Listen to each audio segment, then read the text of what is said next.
Saya Udia Sakareswi dan saya pula bersama dengan Anuradha Jaya, seorang guru, seorang jurulatih yoga dan juga seorang penulis. Apa khabar Anuradha?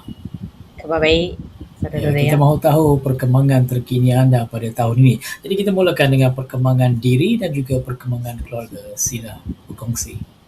Okay. Mengenai perkembangan diri saya rasa sekarang ni saya meneruskan apa yang saya sedang buat. Anak-anak saya pun sekarang ni sudah membesar, sudah dewasa. Seorang telah menamatkan program di Kolej Matrikulasi dan sedang menunggu untuk dipanggil ke universiti. Dia telah memohon dan sedang menunggu untuk dipanggil ke universiti. Dan anak kedua pula sedang menuntut di tingkatan 3, sedang meneruskan pengajian di tingkatan 3, dan saya pula sebagai seorang ibu sentiasa memberi dorongan dan sokongan kepada mereka untuk terus berjaya. Untuk diri saya pula sebagai seorang individu, saya sentiasa menumpukan fokus kepada perkembangan diri dari masa ke semasa dan tidak ketinggalan terhadap apa yang berlaku di luar. Jadi saya sentiasa mencari ilmu melalui pembacaan, mencari dan juga sentiasa membuat aktiviti-aktiviti yang dapat menyihatkan badan. Tidak lupa kepada fokus kepada pemakanan disebabkan usia pun sedang meningkat. Jadi kita harus memberikan tumpuan kepada pemakanan dan juga aktiviti riadah untuk menyihatkan badan. Semua ni akan membantu saya dalam kerjaya dan juga aktiviti lain yang saya lakukan. Selain daripada itu, saya juga sentiasa fokus kepada perkembangan diri dengan membaca dan menceburkan diri dalam pelbagai aktiviti sama ada secara dalam talian ataupun bersemuka. Saya cuba menghadiri program-program yang dianjurkan oleh pihak luar untuk menambahkan ilmu dan juga menambahkan pengetahuan dalam pelbagai bidang di luar sana. Sekarang ni kita tahu bahawa dunia ni berkembang pesat dan sekiranya kita ketinggalan, kita juga akan terkundang dalam pelbagai aspek yang sedang berlaku di luar sana. Jadi dengan menyertai aktiviti di luar, sama ada aktiviti beriadah ataupun program-program anjuran pihak luar, sama ada pihak NGO ataupun pihak kerajaan, semua ni memberikan informasi kepada saya untuk perkembangan diri dari semasa ke semasa. Tidak lupa juga saya terus membaca pelbagai risalah, majalah dan juga surat khabar. Semua ni untuk memberikan motivasi kepada diri saya. Saya rasa motivasi ni sangat penting untuk terus meneruskan apa yang saya ingin buat dalam hidup saya. Jadi ini memberikan banyak inspirasi kepada saya untuk terus melakukan apa yang saya minat dan supaya saya tidak merasa kurang motivasi untuk perkembangan diri sendiri. Di samping itu juga saya juga sentiasa memberi keutamaan kepada keluarga saya. Tidak lupa tanggungjawab saya sebagai seorang ibu dan isteri. Saya pastikan anak-anak saya mempunyai apa yang mereka perlukan. Dan juga keluarga saya sentiasa berada dalam pandangan saya supaya saya dapat memberikan yang terbaik kepada mereka. Okey, cukup lengkap ya aktiviti berkaitan dengan perkembangan diri dan keluarga, dan saya percaya apa yang dikongsikan ini pasti memberi motivasi kepada orang lain. Itu sebagai seorang ahli keluarga, sebagai individu. Kita pergi pula kepada kerjaya. Saya sebut tadi kejayaan Anuradha sebagai seorang guru dan juga sebagai seorang jurulatih yoga. Boleh ceritakan perkembangan sejak awal tahun ini sehingga terkini? Silakan. Saya berkhidmat sebagai seorang guru ini sudah hampir tahun ke-19 dan sebagai apa yang diketahui oleh semua, tugas sebagai seorang guru ni semakin mencabar dari hari ke hari. kalau kita tidak mengikuti perkembangan yang berlaku di luar, terutamanya penggunaan media sosial, sebagai seorang guru kita akan tertinggal, kita akan ketinggalan. Sebab seorang guru sepatutnya selalu berada satu langkah ke hadapan daripada anak muridnya, satu langkah depan daripada anak muridnya, supaya kita dapat menyampaikan apa yang sepatutnya kepada anak-anak murid kita. Dan kita harus pastikan apa maklumat yang kita sampaikan itu tepat dan bertepatan dengan perkembangan semasa. Walaupun ada perkara-perkara yang guru zaman sekarang seperti saya ni yang masih kurang arif, tetapi dengan adanya media sosial saya dapat mengetahui dan mempelajari apa yang trend-trend yang semakin digunakan oleh anak-anak murid kita. Jadi ini semua membantu dalam pembelajaran di dalam dan di luar kelas. Satu lagi perkembangan yang sangat telah berlaku dalam, terutamanya di sekolah saya, ialah penggunaan smart TV. Jadi kami menggunakan smart TV terutamanya untuk murid-murid tahun 6 bermula tahun ini, dan ini sangat membantu pembelajaran dan pengajaran di dalam kelas.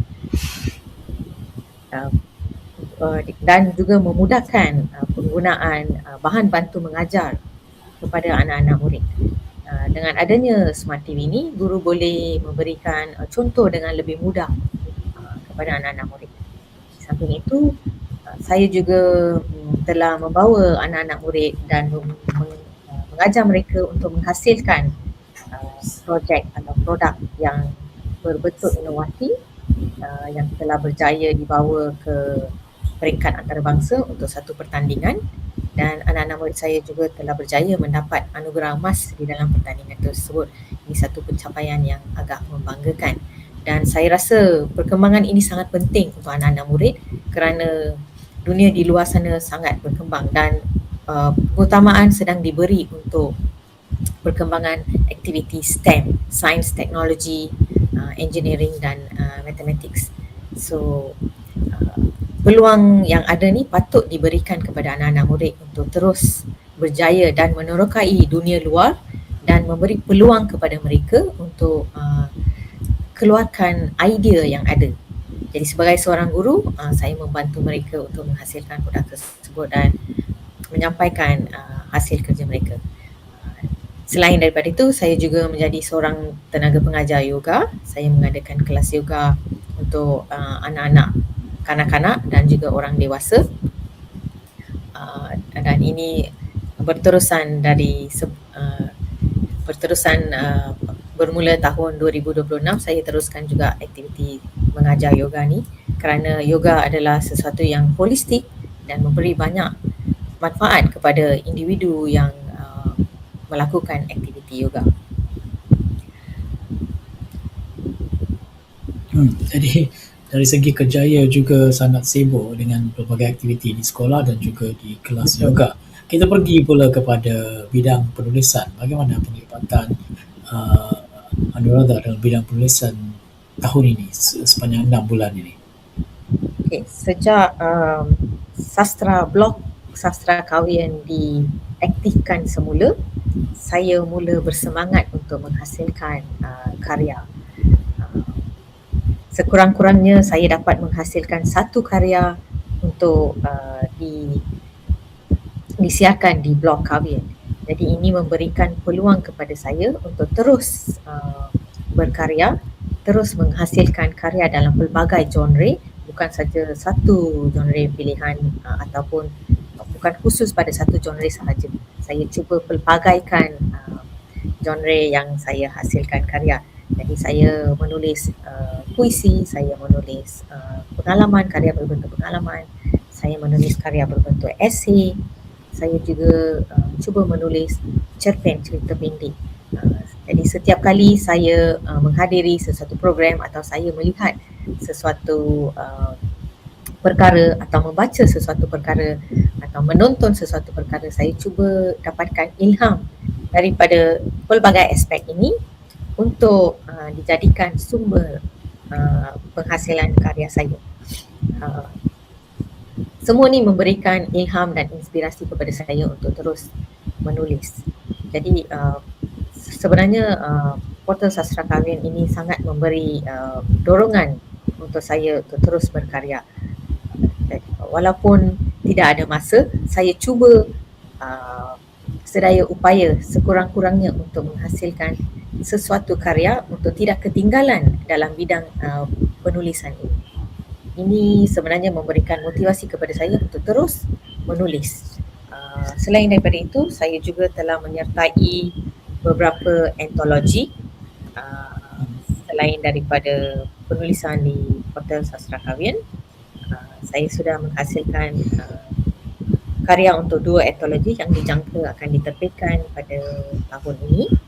Selain daripada itu, kumpulan sastrawan kahwin juga sedang dalam proses penghasilan antologi yang disertai oleh 5 orang penulis, dan perkembangan penulisan untuk antologi sastra kahwin ini masih dalam proses dan dijangka terbit pada bulan Oktober nanti. So setiap penulis dalam antologi kahwin ini akan menghasilkan 4 buah cerpen pelbagai versi pastinya, sebab penulis yang terlibat dalam cerpen ini sangat berpengalaman dan kalau dibaca karya-karya mereka sangat unik dan sangat berbeza.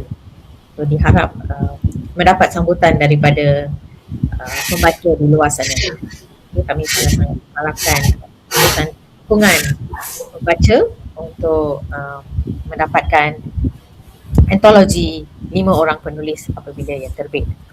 Selain daripada itu, tahun ini saya juga berjaya menebusi Cukaria pada kali pertama. Satu peluang yang saya rasa satu kemenangan yang saya terima bagi penulisan saya. Sebelum ini saya pernah cuba tetapi tidak dapat menembusi Cukaria, tetapi pada tahun 2026 saya sudah berjaya menembusi Cukaria, dan ini semua memberikan motivasi kepada saya untuk terus berkarya dan terus menghasilkan apa yang saya boleh untuk mengekalkan budaya dan juga aspek-aspek yang berkaitan dengan kehidupan individu, kehidupan wanita, kehidupan keluarga kaum India, kehidupan masyarakat India di dalam karya. So saya rasa aktiviti penulisan saya ni sangat bermakna bagi diri saya, dan saya percaya penulisan ini akan membantu individu pada masa hadapan untuk mendapatkan maklumat yang sesuai apabila mereka mengkaji tentang penulisan. Baik, satu penjelasan yang sangat mendalam tentang penglibatan Anuradha dalam kerjaya dan juga dalam bidang penulisan. Seperti beliau nyatakan tadi, karya-karya Cikgu Anuradha Celia boleh dibaca dalam portal Sastra Kahwin, dan sekitar bulan Oktober nanti kita juga dapat menikmati karya-karya beliau dalam sebuah antologi yang sedang diusahakan oleh Pertubuhan Sastrawan Kaum India Kahwin. Baik, terima kasih Anuradha kerana sudi berkongsi kisah untuk rakaman ini. Terima kasih Saudara Raya.